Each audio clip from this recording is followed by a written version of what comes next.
¿Explotación para qué? Para prostitución ajena u otras formas de explotación sexual.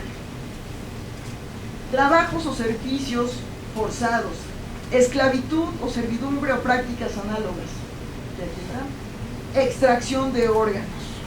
Esto es lo que ahorita nos dice este estándar internacional. A lo mejor a muchos de ustedes se les puede ocurrir otra forma de explotación, pero este es el mínimo que tenemos en este estándar internacional. ¿Qué significa esto? Que en México, recuerden ustedes que a nivel federal, y de hecho se hizo a nivel federal para tener uniforme este tema, tenemos una ley precisamente en materia de trata de personas. Y la obligación de México, ¿cuál es? Que por lo menos en esa ley o en las disposiciones que tenemos en nuestro derecho interno esté como mínimo estos conceptos, y como mínimo que las personas, todos nosotros, estemos protegidos contra estas 5 formas de explotación. Entonces, este es lo que nos señala el protocolo para reprimir y sancionar la trata de personas, especialmente mujeres y niños.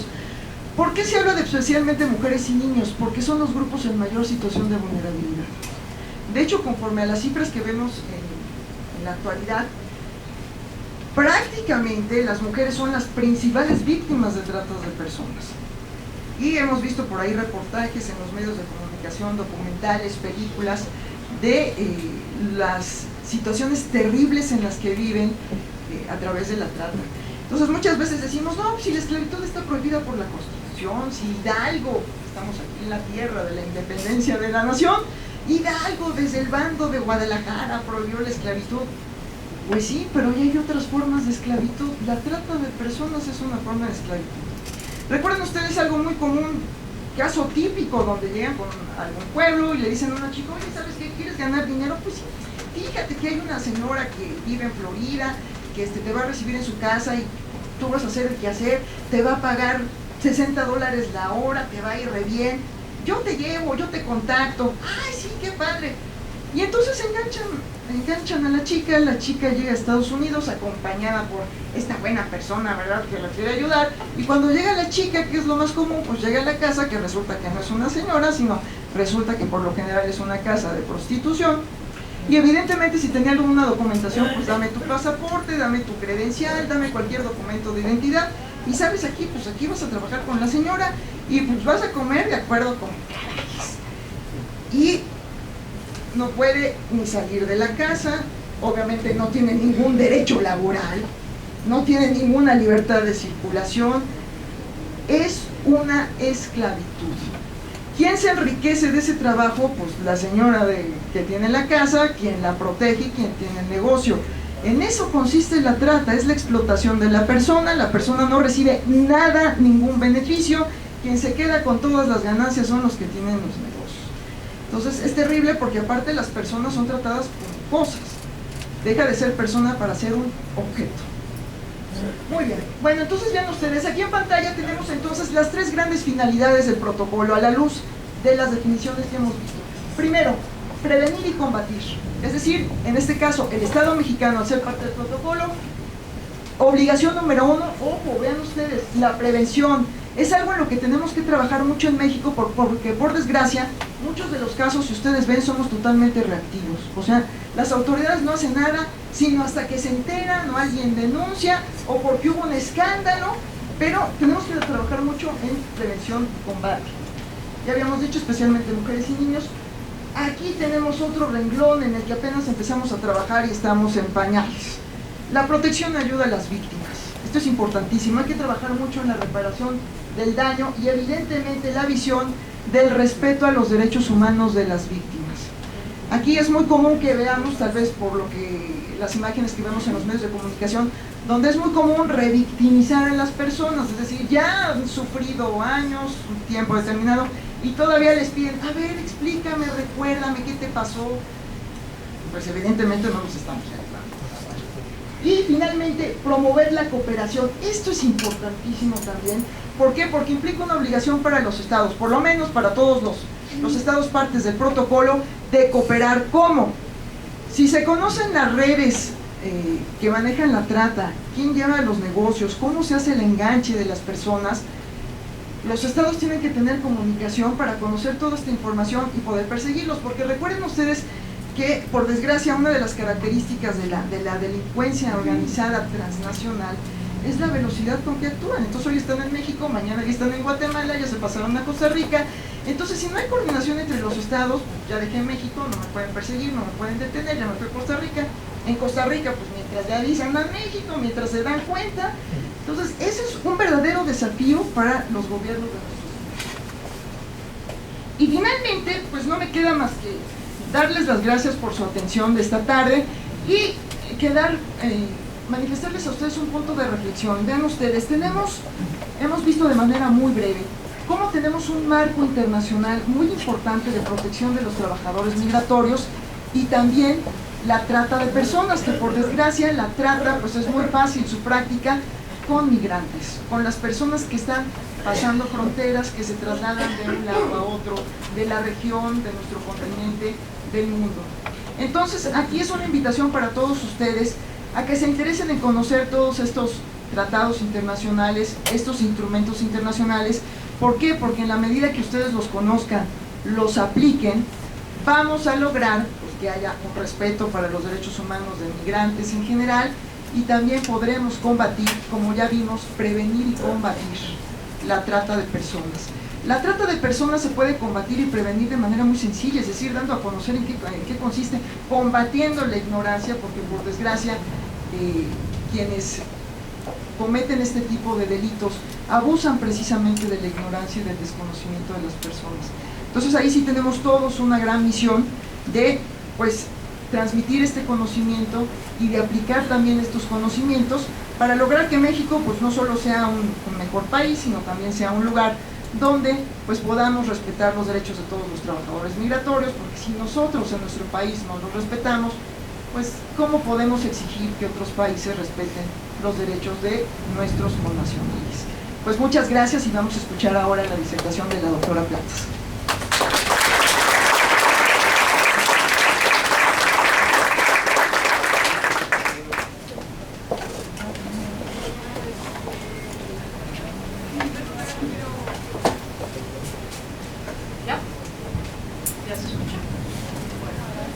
Gracias, licenciado. En primer lugar, quiero agradecer, desde luego, a la maestra Beatriz Tamés, con quien comparto esta mesa esta tarde, a todos ustedes por el favor de su atención. Yo voy a compartir con ustedes una serie de reflexiones que tienen que ver con la parte sociológica, antropológica, ciertamente ética y moral, que subyace al gran problema de la migración y la trata de personas. No quiero empezar esta reflexión sin antes agradecer al licenciado José Alfredo Anguiano, director de esta Casa de la Cultura, al licenciado Néstor Rangel y desde luego a todo el extraordinario equipo de personas que les apoyan aquí en la Casa de la Cultura de León por la oportunidad de estar esta tarde con ustedes. A todos ustedes, muchas gracias. Bueno, el tema de los migrantes y de la trata de personas, sin lugar a dudas que incide en la parte medular, a mi modo de ver, de los derechos humanos y ciertamente del derecho que las personas tienen al tránsito y a la libertad. Todos ustedes saben que se debe a la reflexión de René Cassin, Premio Nobel de la Paz 1968, pues haber sido el redactor de este preámbulo, de este documento maravilloso que es la Declaración Universal de los Derechos Humanos, y que pues claramente dice esto: todos los seres humanos nacen libres e iguales en dignidad y en derechos. Todos los seres humanos nacen libres e iguales en dignidad y derechos, y dotados como están de razón y conciencia, deben comportarse fraternalmente los unos con los otros. Es decir, el mensaje inspirador de toda la reflexión universal sobre el recíproco reconocimiento que hemos de hacer todos los seres humanos de los otros, pues se engloba en este preámbulo de la Declaración Universal de los Derechos Humanos, que se debe a este luchador y Premio Nobel de la Paz, René Cassin. Quise yo traer esta reflexión a su conciencia porque a partir de la reforma constitucional de junio de 2011 en materia de derechos humanos, pues ya nos hemos habituado a escuchar derechos humanos, esto dónde nació, quién lo inventó, a quién se le ocurrió por primera vez. Pues a lo mejor valdría la pena que nos tomáramos pues la molestia de averiguar un poco respecto de este gran hombre que es desde luego impulsor de este documento, y este documento como el documento inspirador de todos los otros documentos que vendrán después. Si todos los seres humanos nacen libres e iguales en dignidad y en derechos, desde luego que queda claro que no se explica cómo es posible que unas personas se subroguen en el papel de poder disponer de otras al punto de negarles su dignidad. Qué importante fuera que todos tengamos muy claro ahí en los diferentes ámbitos de nuestra actividad personal, laboral, social, que todas las personas tienen una dignidad y que la moneda de curso de las relaciones humanas precisamente se llama respeto. Es decir, la dignidad de las personas, el reconocimiento de esa dignidad que nos dice René Cassin, que todas las personas nacen libres e iguales en dignidad y derechos, pasa por el camino de en el encuentro con los otros, siempre manifestar una actitud de respeto. ¿Qué es respetar a una persona? Es con nuestros actos, con nuestras actitudes, con nuestras acciones, reconocerla en su condición de igual. Todas las personas somos igualmente dignos, y esto no es solo un discurso, sino que pues es una posibilidad de ejercicio de nuestros derechos cada vez que estamos en el encuentro, en el contacto con los otros. Bueno, la Declaración Universal de los Derechos Humanos, pues básicamente en los artículos 13 y 14 de la propia declaración, básicamente se refiere a este derecho o a este conjunto de derechos que tienen que ver con los migrantes. Toda persona tiene derecho a circular libremente y a elegir su residencia en el territorio de un estado. Toda persona tiene derecho a salir de cualquier país, incluso del propio, y a regresar a su país. Y el artículo 14, en caso de persecución, toda persona tiene derecho a buscar asilo y a disfrutar de él en cualquier país. Es claro, pues, que las personas, en ejercicio de nuestra libertad, tenemos derecho al tránsito, y que precisamente el tema que nos ocupa hoy de los migrantes y la trata de personas, pues nos pone nuestra reflexión en que ese tránsito, que en principio debe de ser parte del ejercicio de nuestra libertad como personas, en ocasiones se ve truncado, se ve dañado por la acción violenta, indebida de otros, que con ocasión del tránsito de una persona, pues disponen de ella y la esclavizan, como vamos a ver un poco más adelante. Es decir, no solo es que estos derechos o el reconocimiento de esta condición humana está en el propio prólogo, proemio de la declaración, sino que existen artículos específicos de la propia declaración donde incide en estos temas. Como ya se los habíamos ofrecido al principio de esta presentación y la de la licenciada Tamés quedan a disposición de ustedes.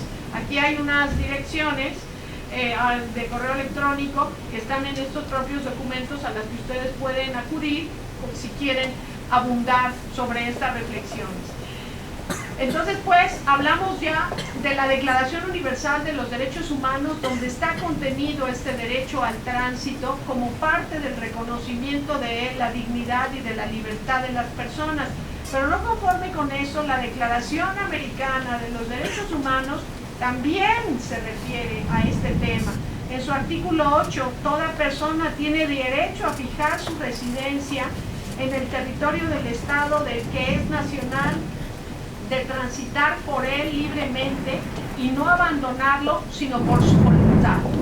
Y el artículo 27, toda persona tiene derecho de buscar y recibir asilo en territorio extranjero en caso de persecución que no sea motivada por delitos de derecho común y de acuerdo con la legislación de cada país y los convenios internacionales. Las personas tenemos derecho, en ejercicio de nuestra dignidad y de nuestra libertad, a cambiar de lugar de residencia en el marco del derecho y de las libertades pues que contiene el marco jurídico de cada estado. Y queda claro que eso es parte del reconocimiento de la dignidad de las personas, y esto está contenido, como digo, en estos grandes documentos marco de derechos humanos, que vale la pena que los tengamos pues muy presentes y que lo recordemos cada vez que se ocupe.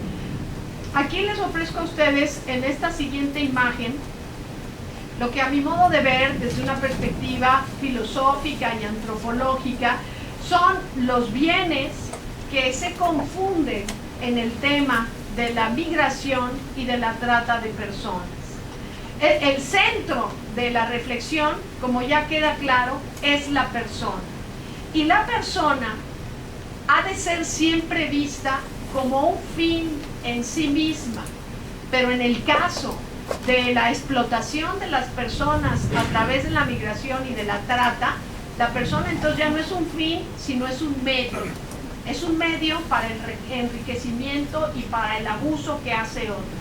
Es decir, pasamos a una dramática confusión que niega en los hechos la dignidad de la persona, porque la persona deja de ser sujeto para convertirse en objeto.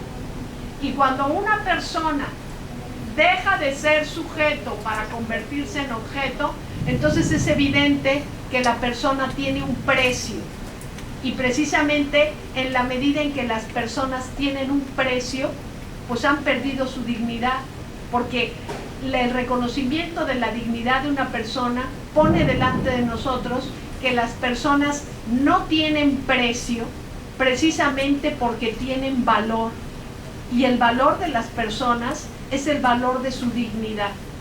Negarle la dignidad a una persona es en los hechos ponerle un precio, es decir, hacer de la persona un objeto que está en el comercio, un objeto que se vuelve una mercancía de un intercambio, un objeto que desde luego pues es la peor humillación, la peor denigración que se puede cometer con una persona. Es decir, la persona cuando es sujeto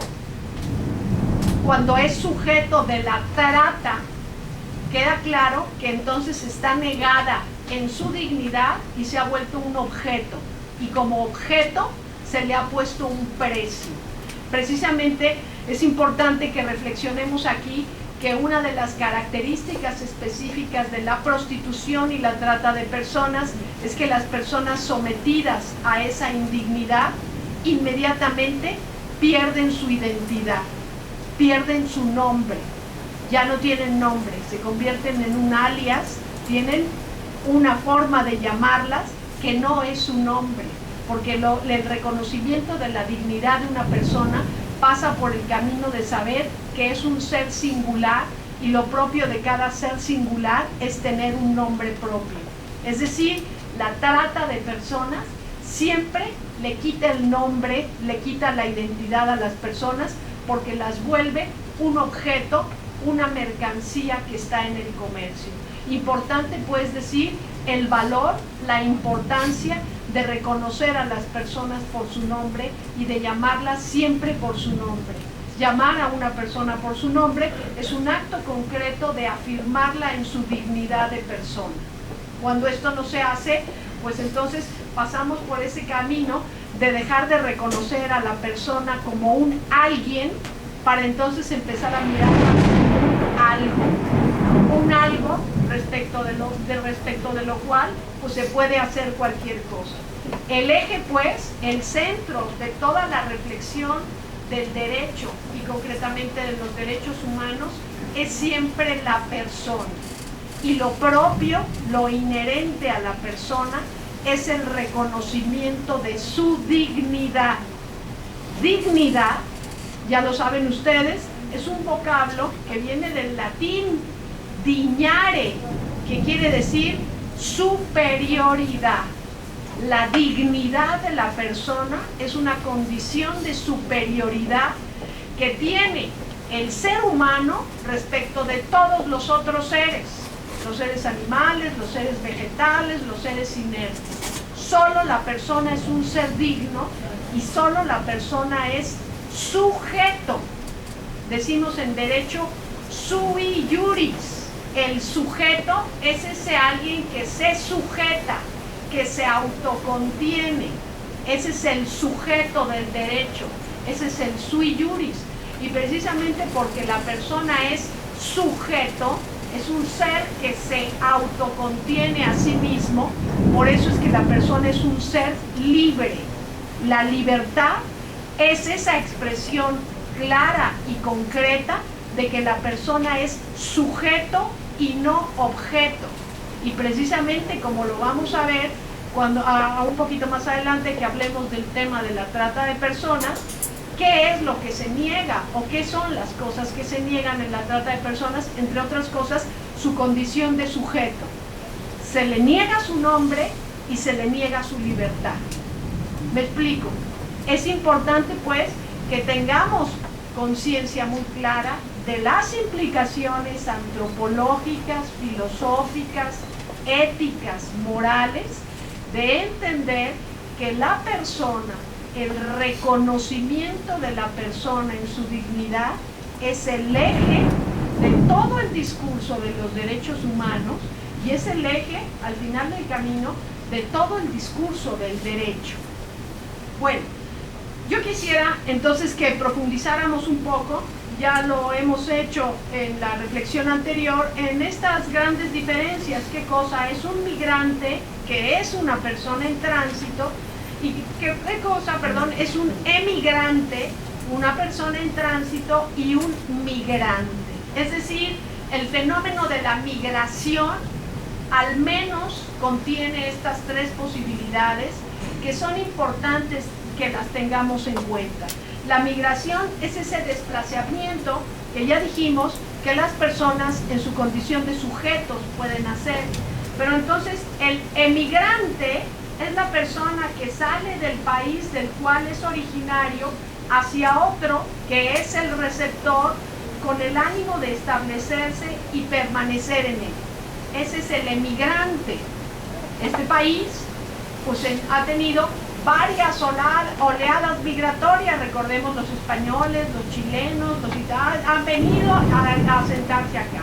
Hay personas que están en tránsito y precisamente esta condición del tránsito frecuentemente es el momento que se presta a la trata de personas, como lo vamos a ver.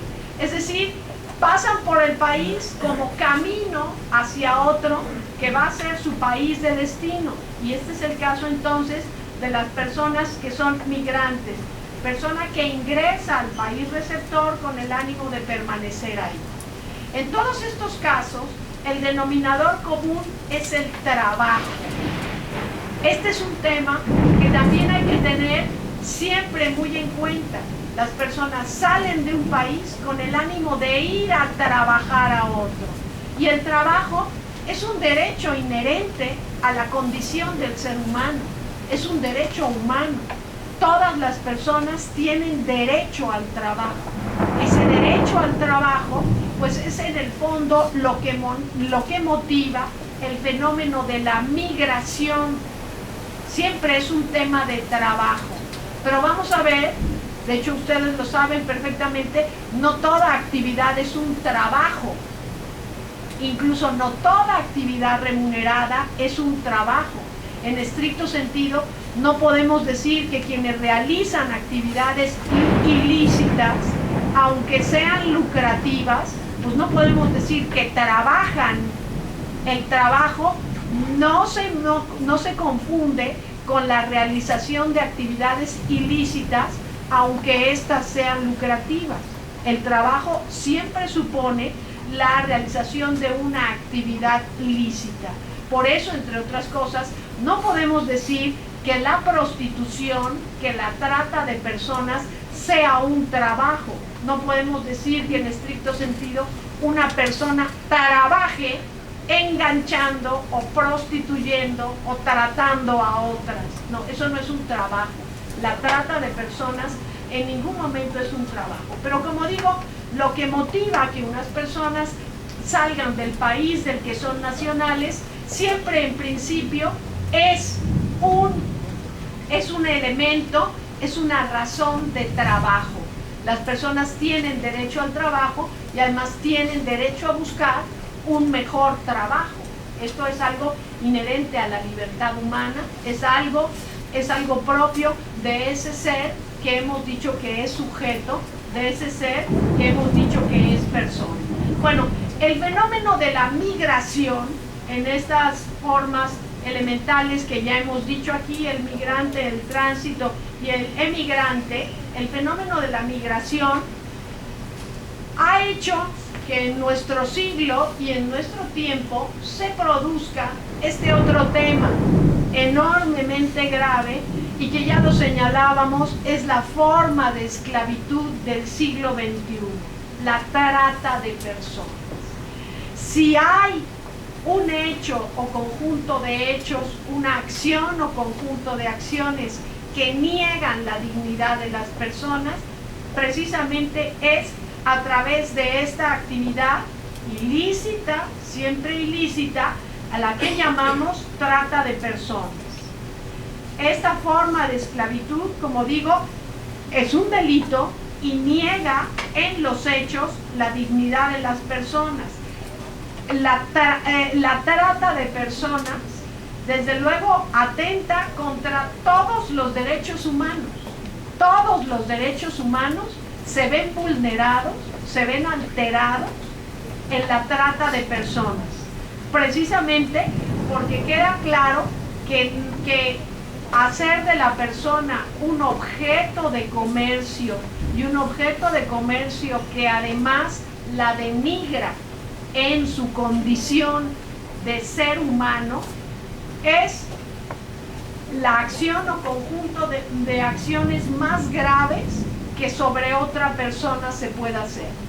Los estudiosos del tema de la trata de personas definen a la trata de personas como la muerte en vida. La muerte en vida. Una persona que ha sido sujeto de esas denigraciones es una persona muerta en vida. Es una persona a la que se le ha negado su nombre, su identidad, su intimidad, el respeto por su cuerpo y el respeto elemental que los demás debían merecer respecto de ellas.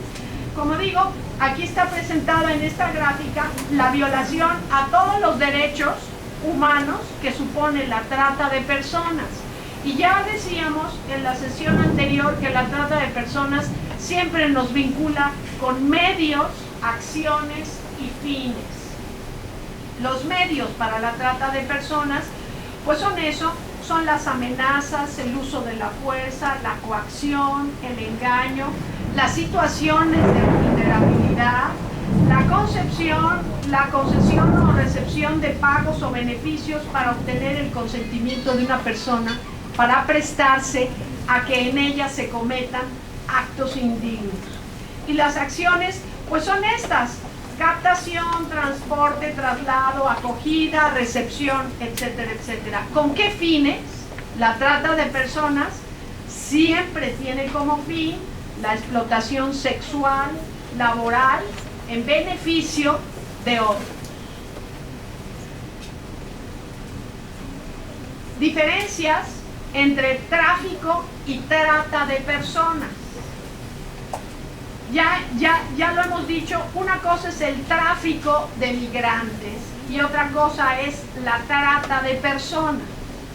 Ese tráfico de migrantes es ese medio por el cual pues, se comercia con las personas para llevarlas de un lugar a otro y se exige una contraprestación. Pero la trata de personas, que desde luego puede suponer los diferentes traslados, siempre tiene fines de explotación sexual, ¿verdad?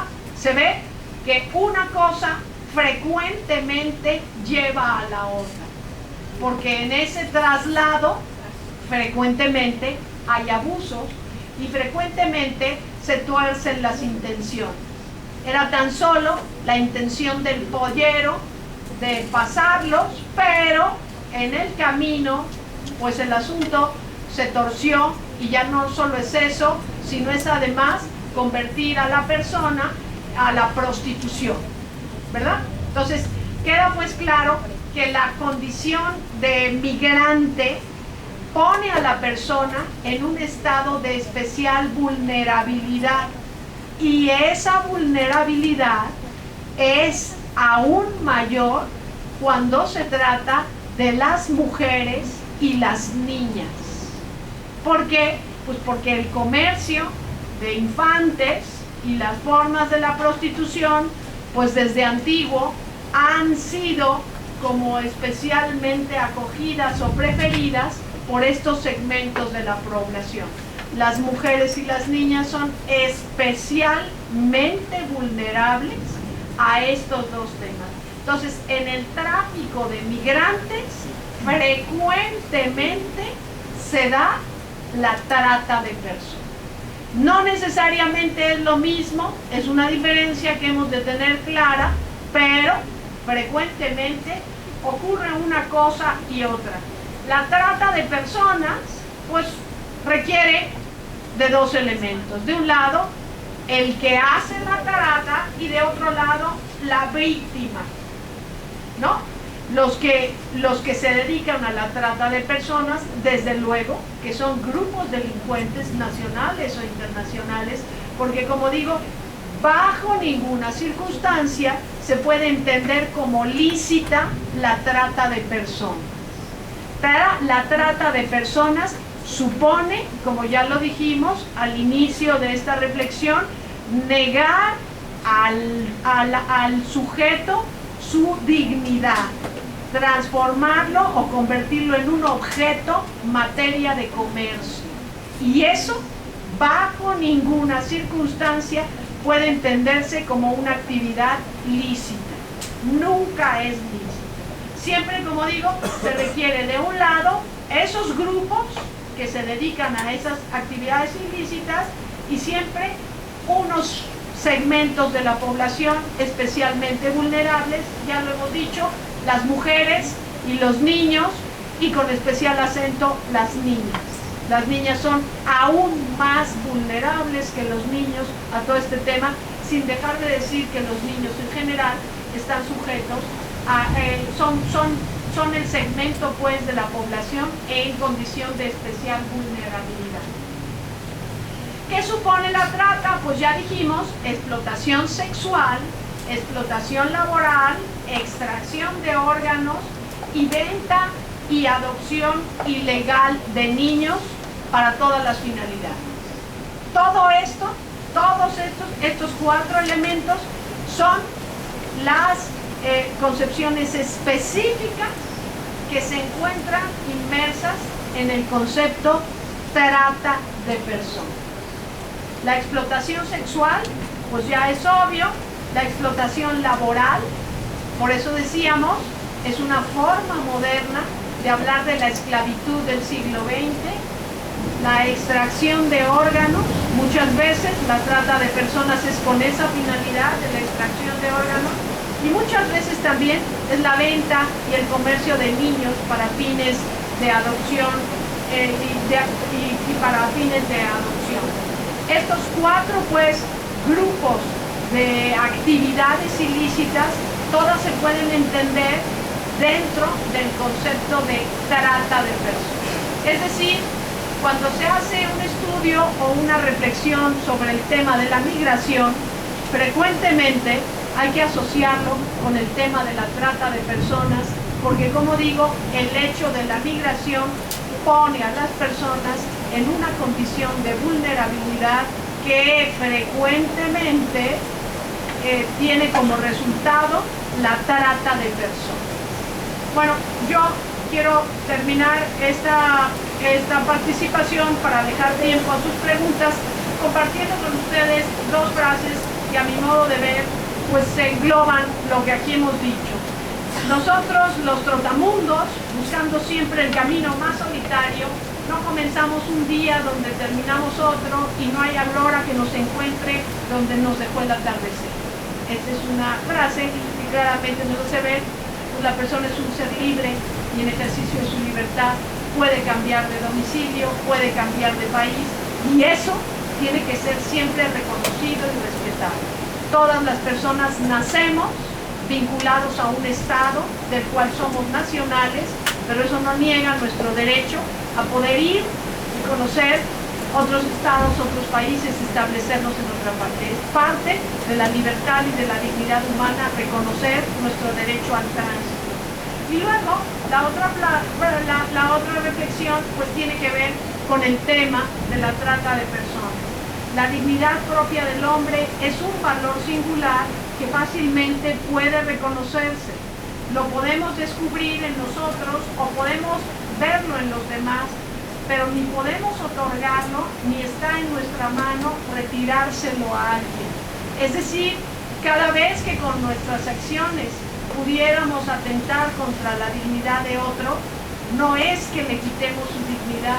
Las personas sujetas a la trata no es que sean personas que hayan perdido su dignidad, es que hay otros, esos que las han agredido, que no han reconocido su dignidad. Pero la dignidad de la persona es un bien que no se puede quitar ni poner, es un bien inherente a la condición de la persona, es algo que nos viene dado, es anterior a nuestra voluntad y reclama de nosotros una actitud proporcionada, adecuada, reconocerlo y aceptarlo como un valor supremo. Reconocer la dignidad de las personas es, con nuestras acciones, honrar el respeto que nos debemos. Y en todos los casos que hemos señalado aquí de la trata de personas, pues queda claro que ha habido una falta muy grave de respeto a la dignidad de las personas, que, como digo, no conculca la dignidad de la persona ofendida, pero sí hace evidente la ofensa y consecuentemente el deber de sancionar y de erradicar esas acciones a través de todos los medios de que los estados dispongan, ¿no? Bueno, si les parece, vamos a abrir entonces ahora un espacio, no sin antes agradecer el favor de su atención. Vamos a abrir ahora un espacio para escuchar sus preguntas sobre las reflexiones que hemos compartido hoy.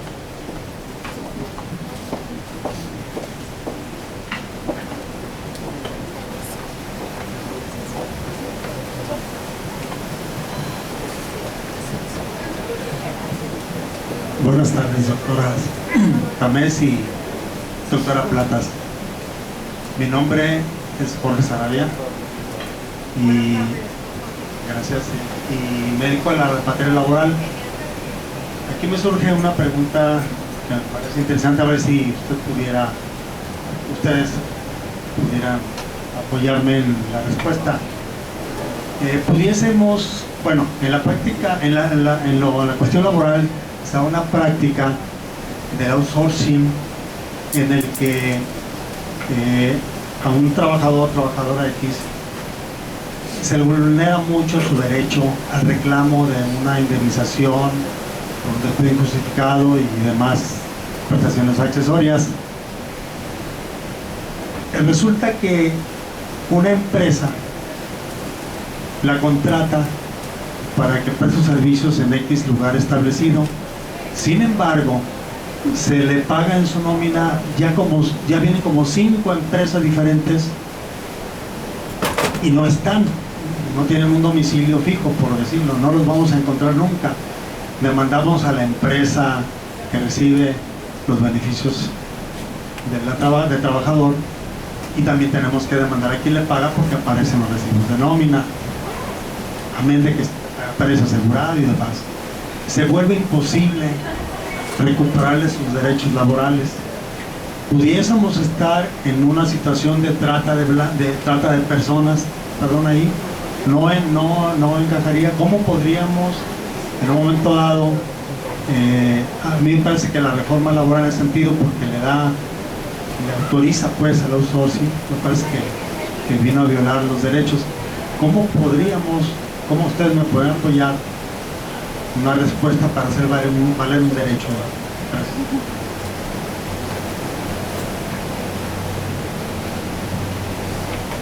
Muchas gracias por su pregunta, doctor. Mire, en primer lugar, no es trata de personas, no comprende los elementos que hemos visto en la definición del protocolo. Evidentemente, aquí yo lo que vería desde el punto de vista del derecho internacional, aquí hay un problema muy importante que ya lo ha señalado la OIT, la Organización Internacional del Trabajo, en relación con México. Nos falta mucho trabajo en la armonización legislativa. Hay muchos convenios de la OIT de los cuales México es parte, pero también hay otros convenios de los cuales México no es parte. E inclusive el comité que supervisa presente la Convención Internacional sobre los Derechos de los Trabajadores Migratorios ha recomendado a México ratificar varios tratados que en el caso de la OIT se llaman convenios, tratados internacionales, para la protección de trabajadores. Yo aquí lo que vería es que es necesario trabajar en, ahora sí que elaborar más o trabajar más en que la legislación mexicana esté adecuada a los tratados internacionales. Hay que hacer esa enorme labor. Lo que implica, pues también, como ustedes saben, pues el Congreso Federal tuvo que hacer un pacto precisamente para trabajar. Pues el trabajo del Poder Legislativo es hacer leyes. Y yo creo que se tendría que trabajar aquí en eso. Ahora bien, hay una cuestión donde, como ustedes saben, en México tenemos que mejorar mucho en materia laboral. Si bien hubo una reforma en materia laboral, tenemos que avanzar muchísimo en el tema, porque de hecho nos hemos quedado atrás de las normas internacionales y evidentemente tiene que haber, pues no una reforma como se hizo en la Ley Federal del Trabajo, sino una reforma a la Constitución, que yo espero ver en un futuro no tan lejano, al artículo 123 constitucional, para adecuar precisamente a la luz del nuevo artículo primero constitucional nuestra legislación a los estándares internacionales. En ese sentido, yo sí considero que si hacemos nuestras las normas internacionales de las que somos, que México ha ratificado, de las que es parte del Estado mexicano, combatiríamos muchas de esas prácticas. Que efectivamente es violatorio de derechos humanos, sí, no llega a ser trata, pero sí es violatorio de derechos humanos y de hecho lo vemos diariamente. Es una manera como muchas empresas o muchos patrones pues se deshacen de obligaciones. Yo no contraté, es una empresa la que se encarga de eso. Y vemos que al final, por desgracia, los trabajadores ven violentados los derechos que están contenidos, por ejemplo, en un tratado que hoy les mencioné, el Pacto Internacional de Derechos Económicos, Sociales y Culturales, del cual es parte México. Ahora bien, aquí hay algo interesante. Ustedes válidamente pueden utilizar los artículos correspondientes del pacto, señalando que son obligaciones del Estado mexicano y que por lo tanto el Estado mexicano puede, por ejemplo, no es que pueda, tiene la obligación de respetar esos derechos y le servirían también, por ejemplo, en estos casos, algunas de las observaciones generales del Comité de Derechos Económicos, Sociales y Culturales, a la luz del texto del nuevo artículo primero constitucional. Porque ya hemos avanzado. ¿En qué sentido? Ya no me quedo con el 123 constitucional. Si el Pacto Internacional de Derechos Económicos, Sociales y Culturales me da una mejor protección, o hay una protección integral, me voy a lo que dice el pacto. Y si los convenios de la OIT, de los cuales es parte de México, también me brinda una protección más amplia, utilizo los convenios de la OIT. Entonces aquí a lo mejor yo sí recomendaría como una estrategia, pues obviamente acudir al uso, a la aplicación de tratados internacionales. Porque evidentemente en mucho el artículo 123 puede estar rebasado por esos tratados internacionales. Y además, licenciado, abundando en esto que ya se ha dicho, también es un principio elemental de certeza jurídica que el trabajador tiene derecho a saber quién es su patrón y que con independencia de que finalmente los servicios los preste en determinado lugar, el trabajador tiene derecho a saber quién es su patrón, sencillamente porque entre él y el patrón es quien, entre quienes se relaciona o entre quienes se da la relación jurídico-laboral. Entonces, aquí ya se ha dicho con toda claridad, no se trata de un instrumento jurídico respecto de otro, sino de hacer una lectura armónica. Este es el valor del principio pro persona, y de esa lectura armónica entender qué es lo mejor para la persona. Y es claro que en una relación laboral la parte débil de la relación es el trabajador, y es claro que en función de eso el trabajador pues tiene unos derechos que están siendo conculcados o aparentemente conculcados cuando lo que existe es una pluralidad de patrones o empleadores en las que se pierden un anonimato. ¿Cuál es el vínculo y cuál es la relación en la que frecuentemente es en perjuicio de los derechos del trabajador? Entonces me parece que una lectura armónica de los tratados internacionales que México ha suscrito acordes al artículo 1 constitucional, pues desde luego hará ver que propiamente no estamos en presencia de trata de personas, pero que sí estamos ante la aparente, ¿verdad?, para no entrar en problema, conculcación de derechos fundamentales del trabajador, y cuál, en concreto, la certeza jurídica respecto de quién se da la relación laboral, ¿no?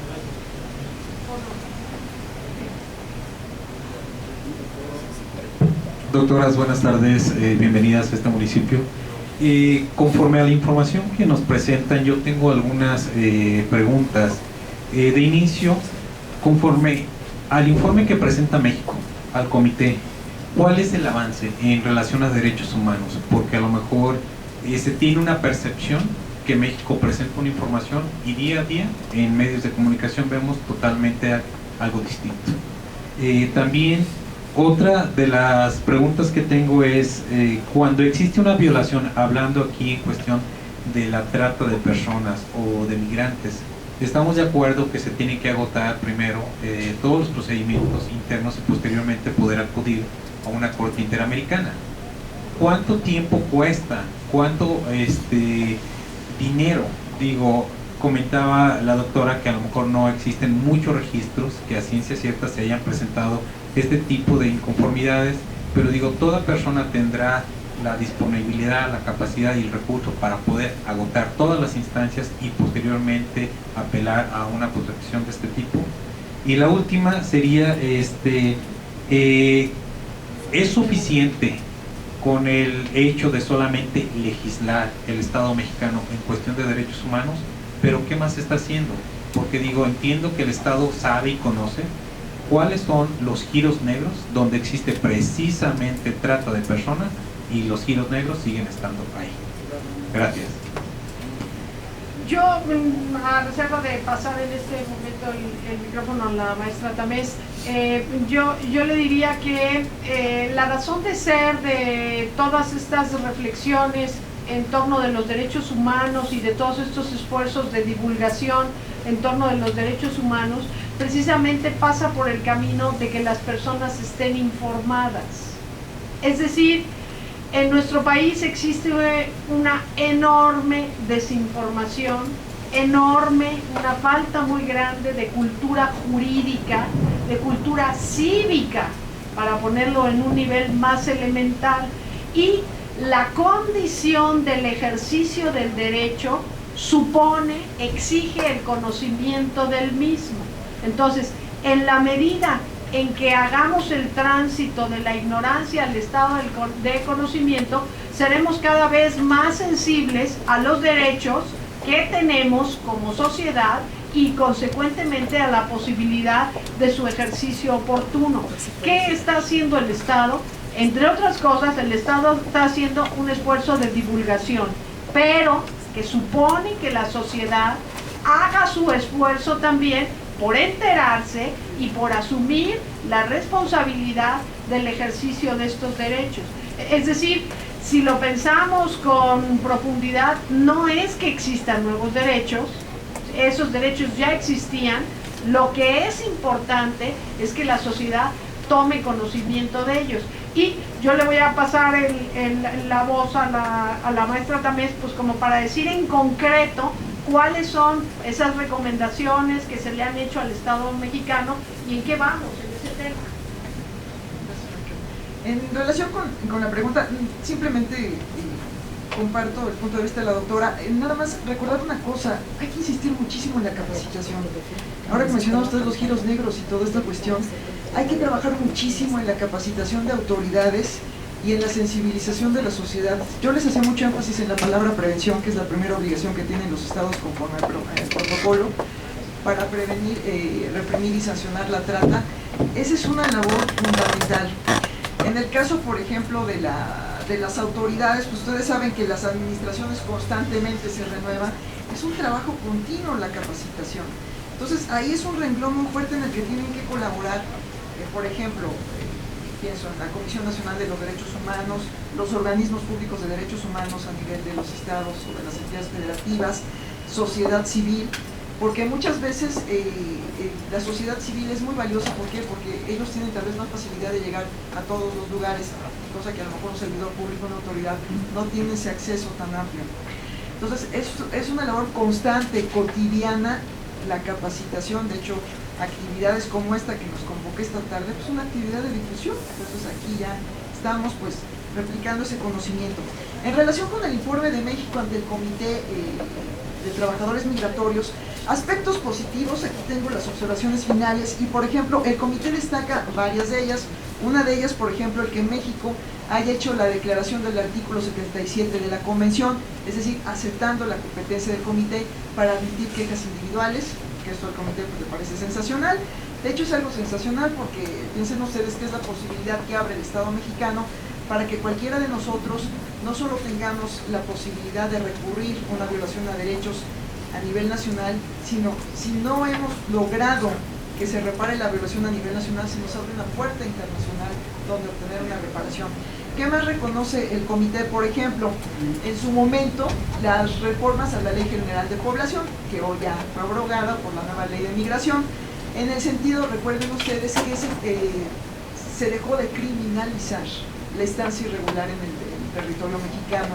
Ya un migrante no es delincuente.